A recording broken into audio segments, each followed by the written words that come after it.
Bonjour à tous et bienvenue dans cette vidéo. Aujourd'hui nous sommes là pour parler des virages engagés, des départs en vrille, des King Air. Vous avez peut-être vu ça, les avions qui font du largage parachutisme, les bimoteurs, turboprop et qui se retrouvent à partir comme ça sur le dos. Il y a une vidéo qui a été assez virale ces derniers temps, qui était sur un incident qui a eu lieu en Afrique du Sud. Ce que je vous propose, c'est de comprendre un petit peu ces vidéos, ce qui se passe derrière et pourquoi on en arrive là. Donc aujourd'hui, en 1, on va parler de parachutisme sportif. En 2, on va parler de largage para, des principaux avions qu'on peut retrouver.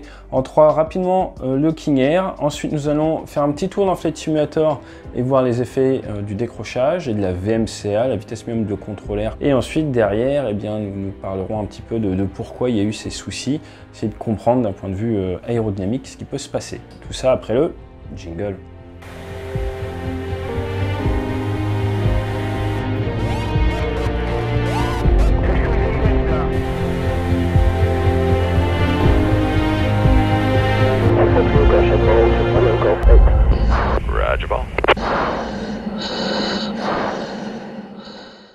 Comme vous le savez, la vidéo elle est sponsorisée par Débrief, donc ma partie de mon entreprise qui fait de la conférence et des workshops, qui fait également de la formation professionnelle. N'hésitez pas à faire un petit tour sur notre site web débrief.org si vous cherchez un sales kick-off, une conférence, une formation pour vos équipes cette année. Contactez-nous, on se fera un plaisir de venir. Ou je ne travaille pas tout seul, il y a Patrice Leguet, Dipat qui intervient sur la gestion de stress. On est une petite équipe, n'hésitez pas à venir nous voir. Et également, je vous invite à regarder un petit peu ce que l'on fait en termes de podcast. Il y a peut-être des extraits sur la chaîne YouTube qui vont pas tarder à arriver. Mais bon, on en reparlera. 174, Gossip Mile, 2.2, Echo 3. Roger, ball. Donc on va commencer par le parachutisme sportif. Moi j'ai la chance d'être un ancien parasportif, j'ai près de 200 sauts, je faisais ça quand j'étais adolescent. Bien ça n'a pas trop changé depuis, c'est toujours la Fédération Française de Parachutisme qui gère tout ça. Vous pouvez sauter où vous voulez en France dans un centre agréé. Il y a différents brevets à avoir, différentes formations, soit la formation tradi où vous apprenez à sauter dans l'avion directement avec un parachute qui va s'ouvrir tout seul au début, et au fur et à mesure vous faites des temps de chute de plus en plus longs, soit la formation assistée en chute, la PAC, et vous allez monter votre nombre de sauts vers le brevet A, 15 sauts, qui va vous permettre d'être plus autonome. Ensuite derrière vous avez le brevet B. Le brevet B c'est 30 sauts. Ensuite derrière il y a différentes qualifications. Moi j'étais B1, donc tout ce qui est voltige et pression atterrissage. B2, le vol relatif pour sauter à plusieurs. Ensuite le brevet C, lui avec 200 sauts, vous fait gagner beaucoup en autonomie. Et après vous allez jusqu'au 300 sauts et plus. Et là vous avez le droit par exemple de faire des représentations, de sauter de tout et n'importe quoi, plus ou moins n'importe où, tant que c'est couvert par la réglementation. Donc ce qu'il faut savoir, c'est que c'est une pratique qui est quand même très encadrée, on fait pas ça n'importe comment, n'importe où. En termes d'accidentologie, c'est moins dangereux que la voiture. En France, on a environ 0,57 décès pour 100 000 sauts. Et en tandem, si vous voulez faire un saut en tandem, entre 2010 et 2019, il y a eu 451 000 sauts. 451 000 sauts et absolument aucun décès. La plupart des accidents ont lieu lors de l'atterrissage. Vous allez me dire c'est assez logique, jusque là ça se comprend, mais c'est souvent au niveau de la pilotage sous voile, donc c'est un peu comme le parapente, c'est au moment où vous vous posez, où les gens prennent peut-être des risques, accélèrent, ces choses-là. Donc avec quel type d'avion est-ce que vous pouvez faire du parachutisme? Il y a de tout. Il y a du Cessna, il y a le Pilatus, très connu, le PC6, que vous retrouvez d'ailleurs sur Flight Sim. Vous avez du King Air, vous avez du Casa, vous avez du Twin Otter. Après, les militaires, ils vont sauter de Nord Atlas. On peut sauter d'A400M maintenant, on peut sauter de Transal. Mais généralement, vous allez retrouver du Pilatus. C'est le grand classique, et là dans le cas qui nous intéresse, le King Air. Pourquoi est-ce que c'est plutôt le King Air qui nous intéresse aujourd'hui? Parce qu'il y a deux moteurs qui sont séparés latéralement, ils sont assez loin l'un de l'autre. Du coup, ça crée des phénomènes aérodynamiques. Avec le Pilatus, le PC6, vous avez une turbine devant, une PT6, une Pratt & Whitney 6. C'est une turbine qui fonctionne très bien. Moi, je volais avec sur Tucano, par exemple. Et vous n'avez qu'un seul moteur, vous avez des couples gyroscopiques qui arrivent que d'un endroit et on est beaucoup plus symétrique. Avec le King Air, vous avez ces deux moteurs, ces deux PT6 qui sont chacune sur une aile. Vous allez créer, à cause des procédures de largage qui a été utilisées lors de ces incidents, une dissymétrie et des effets gyroscopiques que nous allons creuser. Mais juste avant, je vous propose de regarder un tout petit peu le King Air. Qu'est-ce qu'on peut dire dessus? C'est un avion de design des années 60. Ça fait entre 2,5 et 4 tonnes 5 à peu près, donc 2,5 tonnes à vide. 4 tonnes 4 à peu près en masse maximum. Il y a différentes versions forcément pour différents types d'utilisation différentes. Ça peut être utilisé par des États. C'est une bonne plateforme pour l'ISR. L'ISR c'est quoi? C'est intelligence, surveillance, tout ce qui est la reconnaissance de l'interception, mais également eh bien, c'est un avion qui peut être utile pour faire du largage para ou du transport de passagers tout simplement. Typiquement au Canada ou dans beaucoup de pays, c'est utilisé pour de la liaison entre pistes courtes. Dans le cas précis, eh bien, ce qui nous intéresse, c'est quoi? C'est de comprendre un petit peu la vitesse de décrochage. Donc, qu'est-ce qui fait qu'un avion eh bien, va ralentir, va aller à une certaine incidence, et là, il va avoir un pitch down, il va avoir un mouvement vers l'avant. Donc, si tout est bien symétrique, il va faire une abattée vers l'avant. Vous allez devoir réaccélérer. Ensuite, vous allez pouvoir remettre les ailes à plat. Donc, en fait, quand vous n'avez plus assez de vitesse, l'avion va faire cette abattée, normalement bien les ailes à plat. Vous allez redescendre et vous allez pouvoir récupérer. Mais là, dans le cas qui nous intéresse, eh bien, les avions partaient en vrille. Donc, non seulement il y avait cette abattée, mais en plus, il y avait une aile qui s'effaçait. L'avion qui partait comme ça et que vous retrouvez eh bien, à tourner quasiment sur place dans une sorte de spirale infernale où il faut réussir à sortir en mettant les ailes à plat, retrouver la symétrie de vol, retourner une vitesse qui vous permette de vous sustenter et ensuite souplement, sans tirer trop fort sur le manche pour pas casser les ailes, sans tirer trop fort sur le manche pour pas faire des dommages à la structure, faire une ressource souple. Alors, quand on fait sa ressource, il faut vraiment prendre le temps d'y aller très souplement. Il y a cette petite dichotomie où votre instinct vous dit de tirer sur le manche, mais en fait, il faut vraiment y aller souplement. Mais si vous attendez trop, l'avion va prendre trop de vitesse et ça va faire des gros dommages en termes de facteur de charge aux ailes. Donc, c'est vraiment pas un moment évident. Il faut vraiment y aller tout en souplesse. À savoir que dans l'accident de la vidéo virale, après inspection, ils ont trouvé que l'avion n'avait pas eu de contraintes particulières. Par contre, sur une autre vidéo, eh bien, la structure aurait été fatiguée. Ils ne l'ont pas vu initialement. Elle a vu un accident au décollage 3 ans après, qui s'est malheureusement très mal terminé.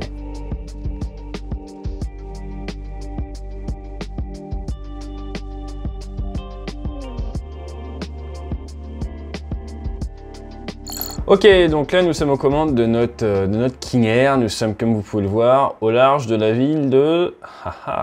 Mettez-le moi dans les commentaires. L'idée là c'est quoi? C'est de vous montrer rapidement ce qu'est un décrochage. Donc j'ai mis plein réduit au niveau des gaz. Vous voyez, nous sommes plein réduit. Et là, j'ai tendance à descendre. Alors si je descends, je m'enfonce. Et c'est pas ce que je recherche. Donc je vais me mettre au contraire en légère montée. Et là l'idée c'est quoi? C'est ma vitesse est en train de s'effondrer. Je trime un petit peu, ma vitesse s'effondre, regardez, j'ai tendance à m'enfoncer aussi, c'est pas bon, et il va pas aimer, il va pas aimer, il va pas aimer, il va pas aimer, regardez, et on va avoir, voilà, une abattée, ça décroche. Donc ça, c'est, on va dire, assez classique. Maintenant, ce que je vais vous montrer, c'est ce qu'on appelle la VMCA. Si je mets un moteur d'un côté à fond, là j'ai le moteur à gauche à fond, eh bien, il y a une vitesse en dessous de laquelle je ne pourrais plus piloter l'avion. Regarde, regarde, je suis à fond là, et il part. Et là, je ne peux rien faire. Je suis obligé de réduire avec mes deux moteurs. C'est ce qu'on appelle la VMCA. Donc, vous avez vu avec les deux moteurs qui étaient plein réduit, en fait, c'était beaucoup plus sain que si là, hop là, regardez, je vais mettre un des deux moteurs, on va mettre celui de droite maintenant à fond. Regardez, et là, j'ai le moteur droit à fond. Regardez, exactement comme dans le cas des largages de para. Et là, rien à faire. Voilà, absolument rien à faire. Vous avez vu? J'ai rien pu faire. Donc la seule chose, la seule porte de sortie dans un cas comme ça, c'est quoi? La porte de sortie, c'est mettre plein réduit au niveau des gaz. Parce qu'en fait, vous avez une dissymétrie au niveau de la poussée. On va la refaire. Plein gaz à droite. Imaginez là, j'ai le moteur droit, il est à fond, il est à fond, il est à fond, ça crée du couple gyroscopique, ça crée plein de force à cause de ces hélices. Et le moteur gauche, lui, il n'y a pas de force. Donc il y a une partie droite de l'aile, ça est vraiment en train de créer. Et voilà, j'ai beau mettre du pied, tout ce que je veux. Et là maintenant, si je reste en plus plein gaz, il va falloir en fait que je récupère une certaine vitesse. Et au-dessus d'une certaine vitesse, au-dessus de la VMCA, la vitesse minimum de contrôle air, ça va remarcher. Mais tant que je serai à basse vitesse, tout simplement, les efforts gyroscopiques seront trop forts. Alors, ce n'est pas le cas. Là, je vais mettre plein gaz. Regardez, je mets plein gaz des deux côtés. Vous allez voir, j'ai l'avion qui monte néo, plein gaz des deux côtés, plein gaz des deux côtés, et ce qui part dans, regardez, très basse vitesse, ça reste stable, ça reste sain. Et regardez, une abattée, rien à voir quand même avec tout à l'heure. Voilà, vous voyez, c'est beaucoup plus sain, beaucoup plus facile à contrôler. C'est vraiment cette poussée dissymétrique avec un moteur à fond, le moteur droit à fond, le moteur gauche par réduit, qui va poser des soucis. Maintenant, est-ce que ça n'arrive que si le moteur est vraiment à fond? Non, c'est vraiment à partir du moment où vous avez cette poussée dissymétrique que vous avez ces problèmes. Donc voilà, j'espère que ça vous a appris quelque chose. Ça s'appelle la VMCA, vitesse minimum de contrôle air. Et maintenant, nous allons pouvoir regarder dans le détail ce qui s'est passé avec nos camarades, les parachutistes. Donc regardons un petit peu en détail avec des screenshots. Je ne peux pas mettre la vidéo pour des raisons de copyright sur la chaîne, sinon je vais me prendre ce qu'on appelle un strike. Donc regardez, il y a les liens en bas si vous voulez les voir après ou avant. Donc en gros, vous avez votre King Air qui est comme ça. Ce qu'ils font, c'est qu'ils mettent les pleins volets, le pilote met les pleins volets, il réduit la vitesse. Donc normalement, un King Air, ça va décrocher à 80-85 nœuds dans ces conditions-là. Nous sommes à 16 000 pieds et là il est à 90-95 nœuds. Il réduit le moteur gauche, de manière à réduire le flux aérodynamique sur la partie gauche et permettre aux parachutistes de sortir sans se faire fouetter par le vent relatif. Donc pour faire ça, il est proche du décrochage, il est en incidence, il tient son palier grâce au moteur droit qu'il met à très forte puissance et pour garder une symétrie de vol, il met du pied à droite. Donc il est vraiment dans une situation qui n'est pas propre, c'est-à-dire qu'il a une forte dissymétrie, qu'il compense grâce à sa gouverne de direction. Pour ne pas voler en crabe, il est obligé de mettre beaucoup de pieds. Sauf ce qui se passe, c'est qu'au moment où tout l'équipage sort sur le côté gauche, les parachutistes sortent, je vais vous montrer avec le côté droit là, ce qui se passe, c'est qu'ils viennent masquer en fait la gouverne de profondeur ici et un petit peu la gouverne de direction. Donc en étant dehors comme ça, ils viennent gêner le flux aérodynamique, ils réduisent l'efficacité de la gouverne qui se situe derrière et en plus ils font un déplacement du centre de gravité. Mais comme sur les petits avions, donc de sortir la moitié de l'équipage, la moitié des membres qui étaient à bord et les mettre sur l'arrière, ça va jouer sur le centre de gravité de l'avion qui est en reculant.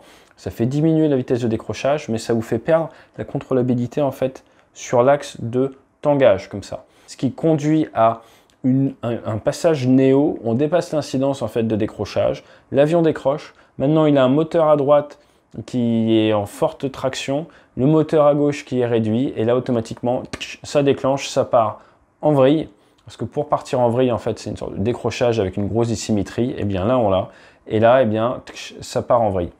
Donc il part en vrille, il fait sa procédure de récupération de vrille. Derrière, comme je vous l'ai dit, il tire un peu trop fort, il repart en décrochage plusieurs fois. Finalement, il arrive à maîtriser son avion et il rentre avec les 4 parachutistes qui étaient restés à bord, qui n'avaient pas réussi à sortir. Donc ce qu'il faut retenir de tout ça, en fait, c'est quoi? On vient se mettre dans un coin du domaine. Nous sommes à 1,1 à 1,2, donc 10 à 20% au-dessus de la vitesse de décrochage. À ce moment-là, on vient faire une puissance dissymétrique qu'on vient compenser avec le pied. Et pour s'en rajouter, on fait sortir une partie du personnel qu'on met sur l'arrière de l'avion, qui viennent nous déventer nos gouvernes de profondeur, qui viennent déplacer notre centre de gravité. C'est quand même chercher les ennuis. Donc c'est des vidéos qui sont très intéressantes pour voir la vitesse en fait à laquelle, quand vous dépassez l'enveloppe de vol, quand vous sortez de l'endroit où vous êtes censé être, ça va très vite et il n'y a pas grand chose qu'on puisse faire. Et de manière générale, ce qu'il faut retenir, c'est qu'un avion, ça aime la symétrie, ça aime la vitesse. Donc dans tous les cas, à basse vitesse, commencer à avoir des poussées dissymétriques, des tractions dissymétriques, c'est très dangereux. Donc dès qu'on commence à se rapprocher des vitesses de décrochage, il faut s'assurer d'avoir la bille au milieu, d'être avec un avion qui est bien sain et qu'on n'ait pas un centre de gravité qui soit en train de se balader, qu'on ne maîtrise pas. C'est ça qui est très important. Donc dans ce cas-là, ça a été reconnu par le pilote, c'est une mauvaise préparation de mission, mauvais briefing des équipages, il y avait trop de parachutistes sur l'arrière, ils n'étaient pas censés sortir à autant et ça a fait donc ces événements qui auraient pu être absolument dramatiques. En parachutisme, les pilotes largueurs ont généralement un parachute. Vous vous doutez bien, je pense, quand vous voyez les figures que ça fait, ça va pas être facile d'aller derrière, hein, ça va pas être facile d'évacuer l'avion. Donc voilà, si vous êtes parachutiste, n'ayez pas peur. Hein. Si vous êtes sur un bimoteur, n'hésitez pas à demander au pilote s'il compte, quelle est la procédure qu'il compte effectuer. Pourquoi pas larguer peut-être un peu en descente. Ce que je vous ai pas dit, c'est que la réglementation fait qu'on ne doit pas larguer au-dessus de 12 000 pieds. Donc les parachutistes montent généralement autour des 4000 mètres, 4200 grand maximum, parce qu'au-dessus il faut de l'oxygène. Donc c'est la hauteur maximum à laquelle vous pouvez monter. Si vous voulez faire des sauts haute altitude, il faut de l'oxygène, c'est possible. Aux États-Unis, ils en font, dans certains endroits, ils en font. C'est très fun, mais voilà, ça demande une formation et des procédures particulières. J'espère que c'est un peu plus clair pour vous.